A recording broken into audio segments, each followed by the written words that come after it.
Peaceful. నీకు దాన్ని feel అవ్వాలి. సంతోషం. అసలు నిజమైన సంతోషం అంటే ఏంటో నీకు తెలుస్తుంది. ఎప్పుడైతే ఈ డ్యుయాలిటీని వదిలిపెట్టేస్తావో, డ్యుయాలిటీ అన్నిటికి ఒకే విధంగా ఉంటుంది. అంటే ఏ ఏ ఏ ఒక్క రిలేషన్‌షిప్‌లో ఏం చేయాలి, మనీలో ఏం చేయాలి, హెల్త్‌లో ఏం చేయాలి చెప్పాను నేనిప్పుడు.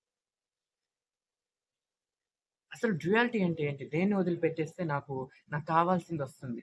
హెల్త్ కానీ, రిలేషన్‌షిప్ కానీ, ఫ్యామిలీ కానీ, మనీ కానీ, కెరీర్ కానీ. నా యొక్క కెరీర్, నా యొక్క రిలేషన్‌షిప్, ఫ్యామిలీ, మనీ, హెల్త్ బాగుండాలి అంటే నేనేం చేయాలి? ఏం చేయాలి అంటే మీరు డ్యుయాలిటీ ఏదైతే ఉందో దాన్ని వదిలిపెట్టేయండి.